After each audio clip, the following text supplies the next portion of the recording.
एक समय की बात है। एक नगर में एक सेठ रहता था। उसके पास अपार धन संपत्ति थी, लेकिन वह बहुत अहंकारी था। उसे कभी किसी की सहायता करने की आदत नहीं थी। उसकी पत्नी सरल और धार्मिक स्वभाव की थी। वह माता लक्ष्मी में गहरी श्रद्धा रखती थी और हर शुक्रवार व्रत करना चाहती थी, लेकिन सेठ उसे मना करता था। एक दिन उस नगर में भयंकर अकाल पड़ा। गरीब लोग भूख से परेशान हो गए। उसी नगर में एक विधवा स्त्री रहती थी, जो हर शुक्रवार श्रद्धा से माता लक्ष्मी का व्रत करती थी। उसके पास धन नहीं था, फिर भी वह थोड़े से चावल और दीपक से माता की पूजा करती थी। एक शुक्रवार माता लक्ष्मी ने उस विधवा की परीक्षा लेने का निश्चय किया। वे एक साधारण स्त्री का रूप धारण कर सेठ के घर पहुंची और बोली, बहू, कई दिनों से भूखी हूँ, थोड़ा अन्न दे दो।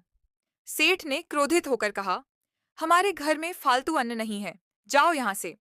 लेकिन सेठ की पत्नी को दया आ गई। उसने चुपके से माता लक्ष्मी को भोजन दे दिया और आदरपूर्वक विदा किया। माता लक्ष्मी उसकी करुणा और श्रद्धा से अत्यंत प्रसन्न हुई। उसी रात माता लक्ष्मी ने स्वप्न में सेठ को दर्शन दिए और कहा, तुम्हारे अहंकार के कारण मैं तुम्हारा घर छोड़ रही हूँ, लेकिन तुम्हारी पत्नी की भक्ति के कारण मैं उसे कभी कष्ट नहीं दूंगी। अगले ही दिन सेठ का व्यापार नष्ट होने लगा। धन धीरे धीरे समाप्त हो गया। तब सेठ को अपनी गलती का एहसास हुआ। उसने अपनी पत्नी से क्षमा मांगी और शुक्रवार व्रत रखने का संकल्प लिया। अब हर शुक्रवार सेठ और उसकी पत्नी मिलकर माता लक्ष्मी की पूजा करने लगे, गरीबों को अन्नदान देने लगे।